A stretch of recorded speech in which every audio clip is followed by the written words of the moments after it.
This episode is brought to you by TaxAct. Don't do your taxes alone. Join TaxAct's National Admin Night. Admin nights are social gatherings for getting through your to-do list. So get ready for a night of fun, finding deductions, and filing taxes with TaxAct, where you can file your federal and state return for just $49 through April 8. Let's get together and get them over with. Visit taxact.com/admin-night for details.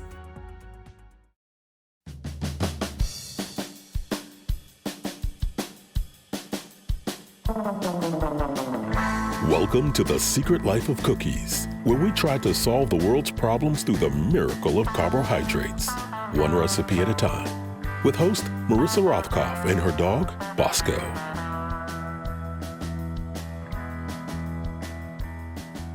Hello and welcome to The Secret Life of Cookies.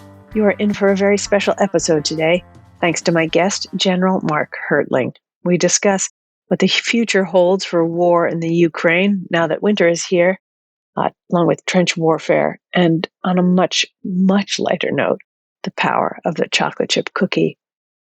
If you can, please leave a review of the podcast on the Apple Podcast site.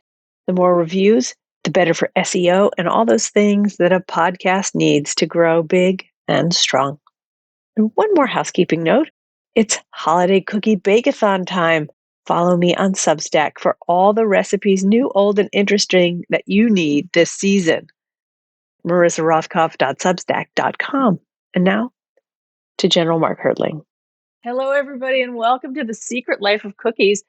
To us, those of you listening at home, you may not listen to this to the end of the week, but it is Monday, the Monday after Thanksgiving. So I find myself here staring across the internet abyss at General Mark Hertling, served 38 years in the United States Army, all over, and now we see him often as a commentator on CNN. And we have you here today to commentate on a number of things. The first thing is we won't be cooking together, but I welcome you and I thank you for being here today. You know, I don't think anyone should be cooking today, Marissa, and especially cookies, because I've had my fill this weekend, and I'm sure there's going to be a lot more in the next couple of weeks. So thanks for having me. It's a real pleasure to be with you on this very eclectic and unique program. Thank you very much. It is an odd little program, and I love that you're here to talk to us today about a number of things. I think the real thing we want to focus on is Ukraine and the war there. But along the way, I'd like to discuss a number of other things, including, and because this is a cooking show, I want to talk to you about something that you did in your past that still has important implications for today, which is you worked on a program with the United States Army called Fueling the Soldier. And it seems to me it was an incredibly important initiative about, in a sense, modernizing how soldiers are fed. Where did this idea come from? How did you get to, what did you arrive at? Well, it arrived as part of a job that I had, but also part of my background. When I was coming out of Iraq as a division commander in combat in 2009, I was approached by a very good friend of mine who happens to be my best friend, a guy named Marty Dempsey, who eventually became the chairman of the Joint Chiefs. And at the time, he was about to be promoted to 4-star general and take over the command of Training and Doctrine Command, which is the organization within the Army that does all of the appropriately training, doctrine, education, leader development for the U.S. Army. And he wanted me to establish something new called initial military training.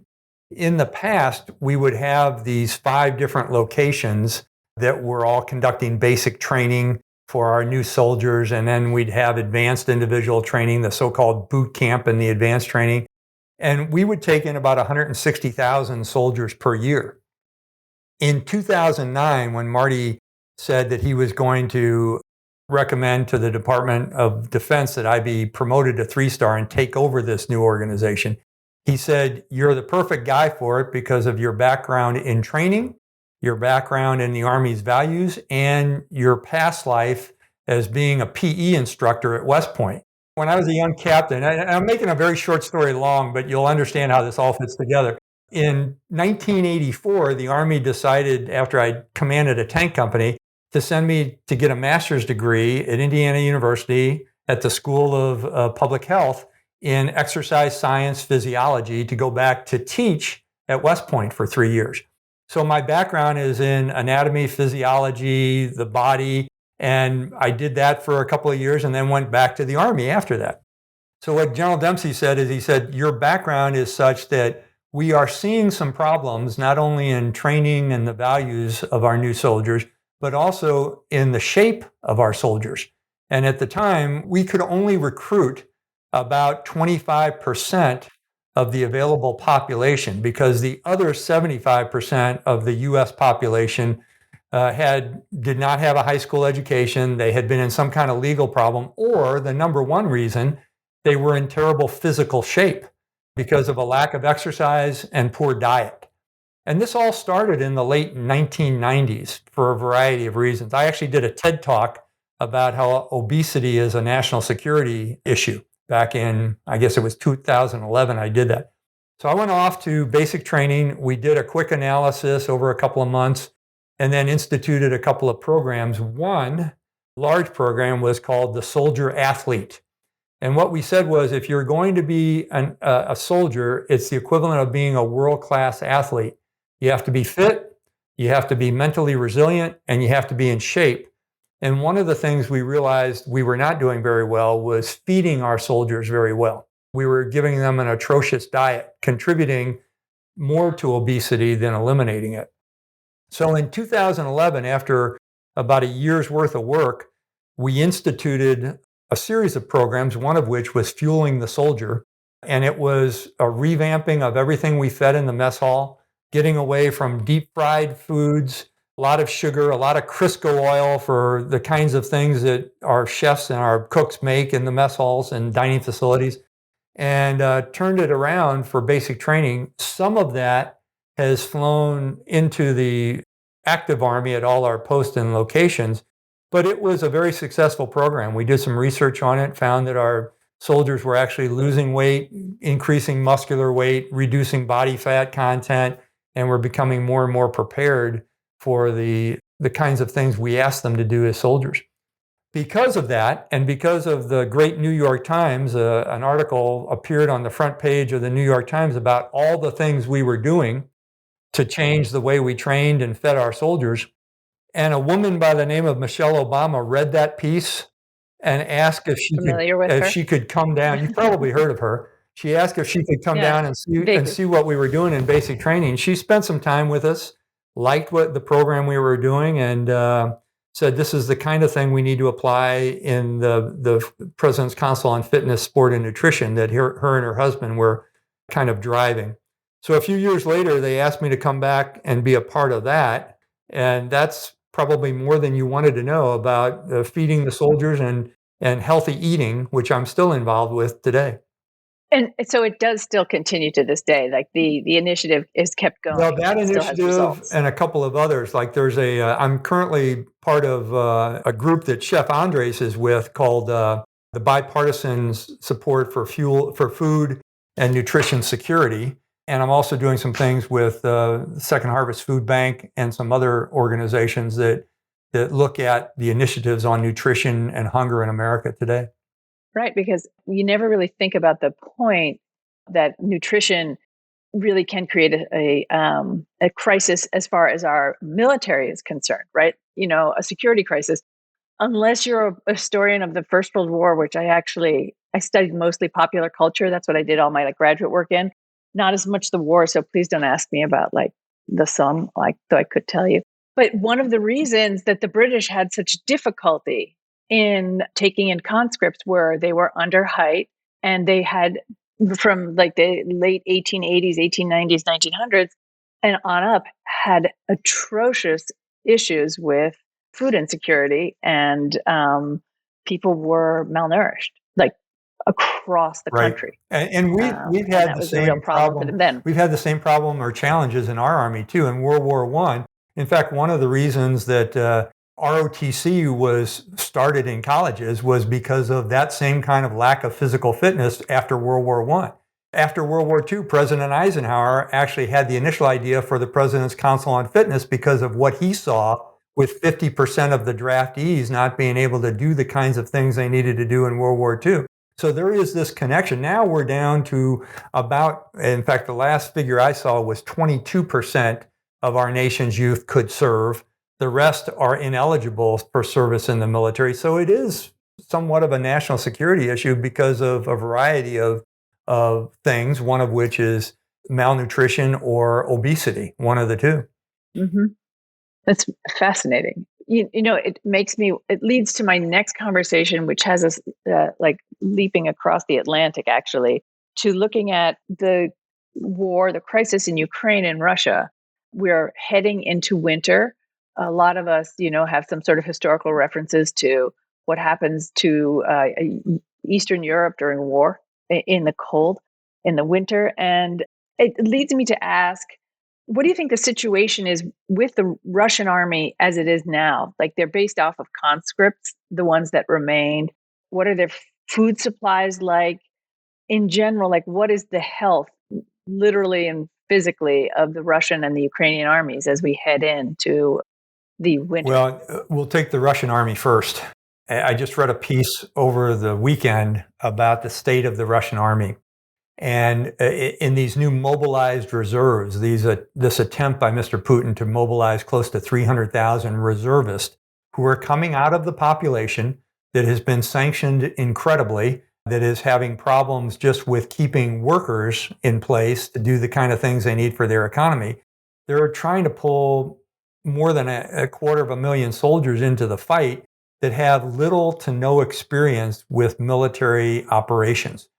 You add to that, one of the pieces in the article I read, I think it was in the New York Times, said that Mr. Putin's military, his minister of defense, was having trouble with uniforms and food for his soldiers. Now, that's interesting in and of itself, because you would think they'd be saying we're having problems with precision weapons because of the sanctions and mobilizing and building tanks, but they're having trouble with uniforms and food for these new recruits.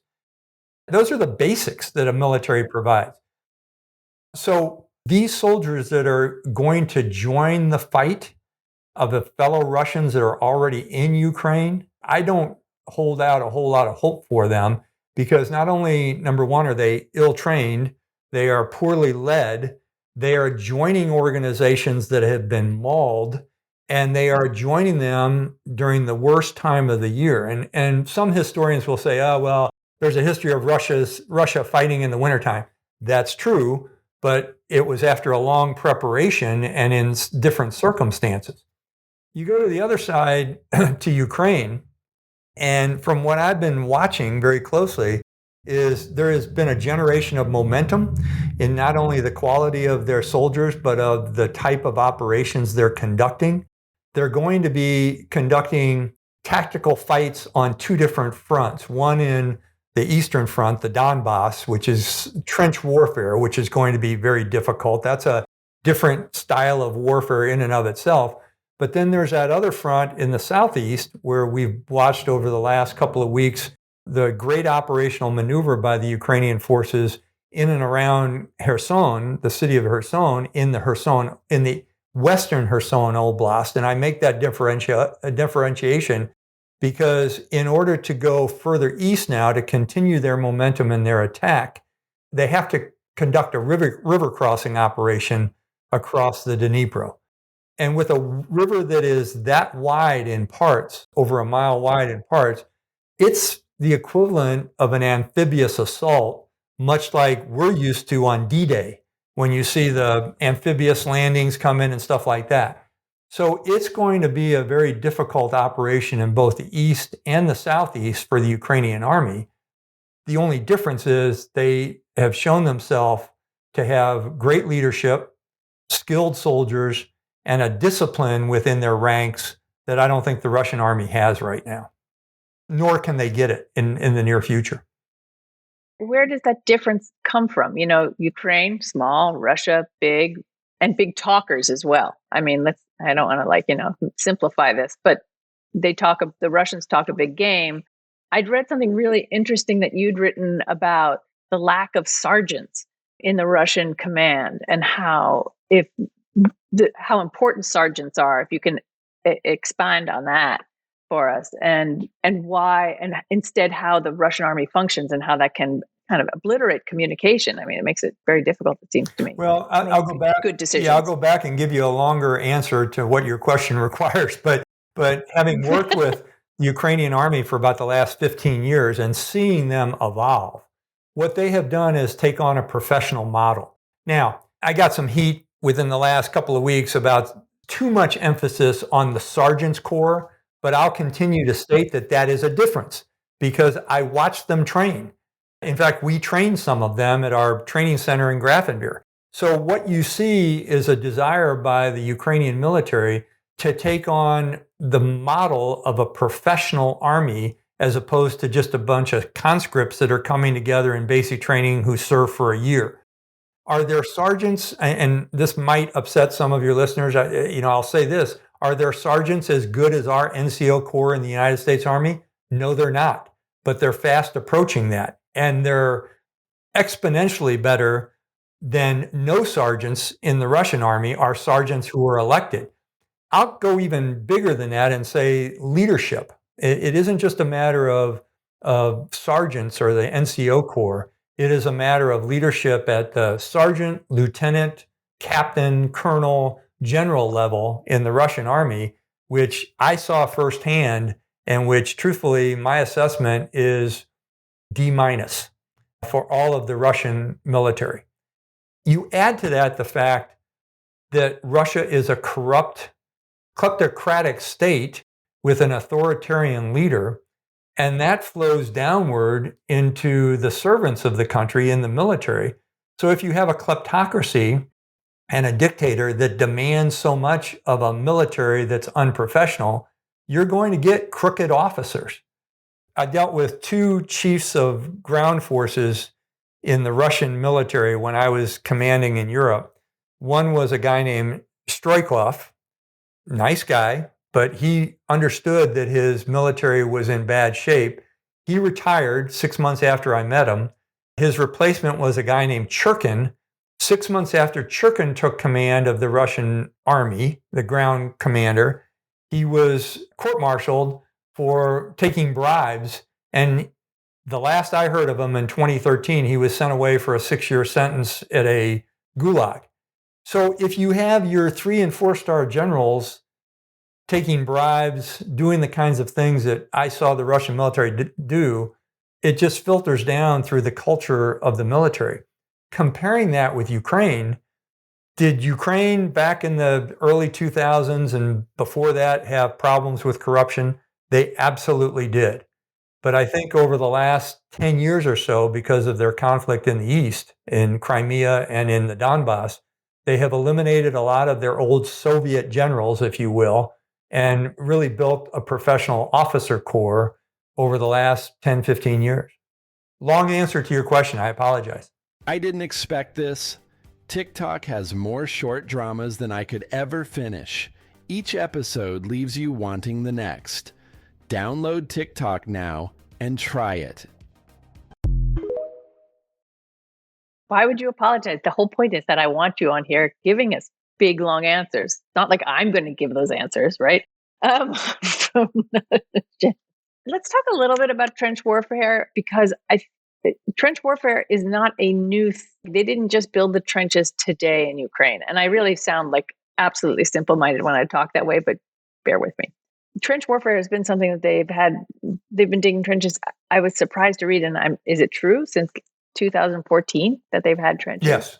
When the Russian little green men came across the border and established the so-called breakaway republics of Luhansk and Donetsk, there was literally a boundary line between their forward operation and the eastern defenses of Ukraine.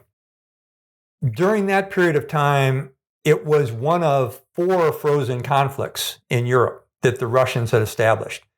You look at Transnistria in Moldova, Nagorno-Karabakh between Armenia and Azerbaijan, Abkhazia and South Ossetia in Georgia, and then Ukraine's Crimea and the Donbass region were 4 regions established by Russia to try and chip away and regain territory that Mr. Putin saw as belonging to Mother Russia, the Soviet Union, the old Soviet Union.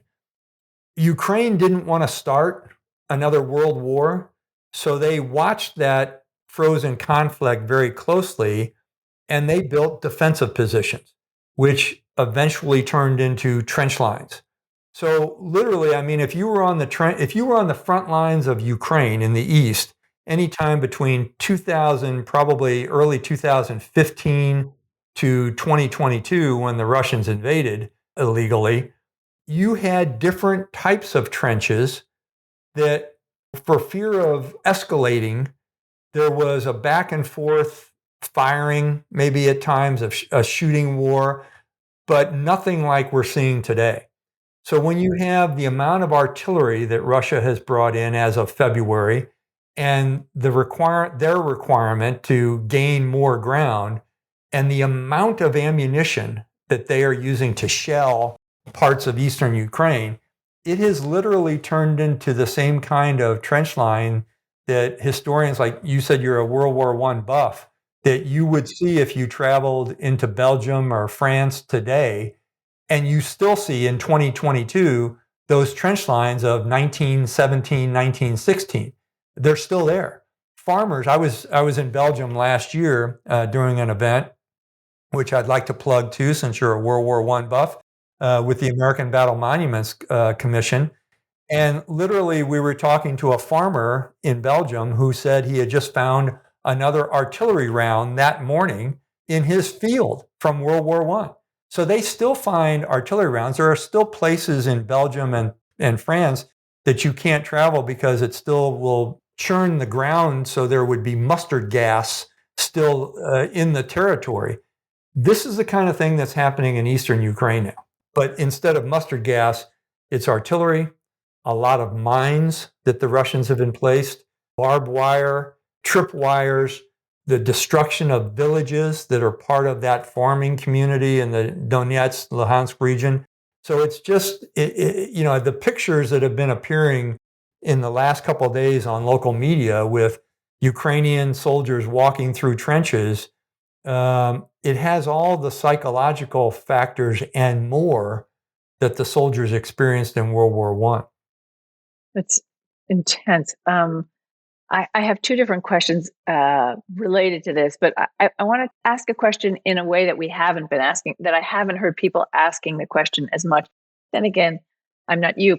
Maybe people do. But the big question, and I started off with it, was we're looking at winter. People are reporting that, the Russians don't have the doctors that they need, and the Russians don't have the conscripts that they need, and they don't have what they need to be a strong army. But what is their strength? Quantity has a quality all of its own. And that's what I think, there are a lot of pundits who will say our intelligence community got it wrong from the very beginning, that they didn't take the factors of Ukrainian culture and will. Well, the intelligence community really measures equipment and capability. The Russian army was the fourth largest in the world. The Ukrainian army was relatively small. The difference is, you can compare armies by the amount of equipment, the training, the will, the resources they have, the ability to resupply themselves, especially in big operations, their leadership. But the intelligence community can really only, to a degree, take a look at, and I'm being snarky here, they look more toward equipment and potential than they do of training, leadership, and will. Those are soft issues. So the Russians have not, on the books, they have X number of tanks, 190,000 soldiers surrounding Ukraine, supposedly a lot of artillery and missile systems, which they have used effectively to kill civilians, unfortunately, and commit war crimes untarnished. So are they able to conduct military operations? No. Are they able to commit crimes against the civilian population? They have been. Have they been held accountable? They haven't been yet, but they should be, in my humble opinion. I would agree with you. I don't know who wouldn't. Does Russia have a missile stockpile large enough to keep up their bombardment? Yeah, well, this is where the intelligence community comes in handy because they know. And truthfully, I don't anymore because I'm not privy to intelligence. But everything open source that I'm reading and some contacts I've had offline have told me that their supplies are dwindling. We've even talked about, or there have been even reports about the U.S. capability in firing precision weapons and giving precision weapons to Ukraine, and how our stockpiles are dwindling. They are to a degree. I mean, we still have the stockpiles needed for potential contingencies that we might be asked to do as a military. But how much can you give away without going into those stockpiles is tough. Russia is not. They are using some precision weapons, but mostly they're using dumb bombs and dumb artillery, the kind that have been used since the 1800s.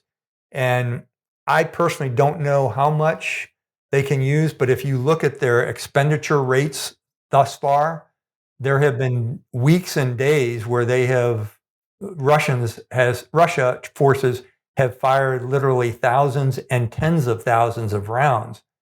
That can't hold up forever. And do you feel that they have the support from places that will give them material that they need? I think they have some allies that are doing that, and the reports have focused primarily on North Korea and Iran.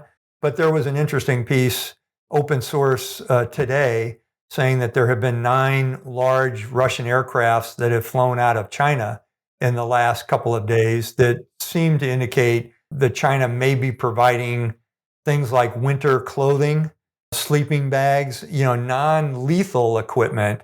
But who really knows unless you have the ability to have intelligence on what's inside those airplanes, which I'm sure somebody does, but I don't. Exactly. But it's something to bear in mind. So we have been providing the Ukraine with precision missiles. It's reassuring to think of that, there is some balance there. We're going to hold some back from ourselves. I sometimes speak as if I just fell off the hay truck, but we also have a new Republican leadership in the House, or the Republicans now are in charge of the House. And before the election, and then like seconds after they won their majority, they were talking about taking money away from Ukraine, really looking at how much money they were going to pour into Ukraine. We pour into Ukraine, and shouldn't we just be looking at our one border to the south and making that our focus of money? Does that sort of talk on their behalf worry you? And let me just leave it at that. Yeah, it concerns me a little bit, and I'll try and be diplomatic in the way I say this. But the ones who were saying, those from the Republican side of the House who are saying this, and this is where I will become diplomatic, are the idiots. These are these are the ones who are trying to get the sound bites and the performance politics. The Marjorie Taylor Greens, the Lauren Goberts, the Gomars, these kind of characters who wouldn't know national security if it snuck up behind them and slapped them upside the head. Then you have. Could it? Sorry, no, but that wasn't diplomatic of me. Being an optimist and getting back into more civil mode, I believe that there are some on the Republican side of the House who may not repeat those kind of calls for defunding Ukraine, and will certainly understand the implications of doing so. But it does concern me that there is a fraction, I don't know how large that fraction is, 10%, 20% of the Republican caucus who will say defund support for Ukraine, because it would be, in my view, I'm a military guy, I'm a soldier, in my view, that would be disastrous for a country that's fighting for its sovereignty and for the same kind of values that we allegedly adhere to. It just doesn't make any sense to me. But a lot of things that some on that side have done over the last couple of years have not made any sense to me. But I will remain optimistic that we will do the right thing. I'm for optimism. I really am. I'm glad you have it.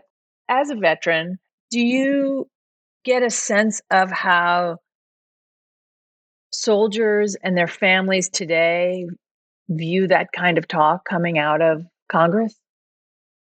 I've been asked that question a lot.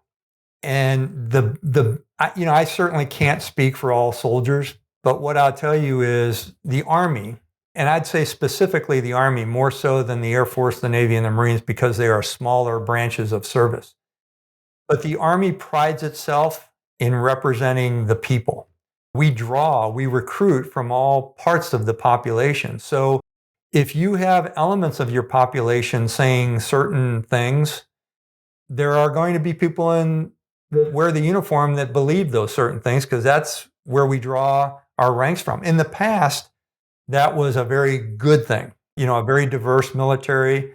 But I think now because of the partisan divide, and it isn't just nuanced ideology. Well, I believe in a conservative approach to economics, or I believe in a conservative approach to social welfare. It's not that anymore.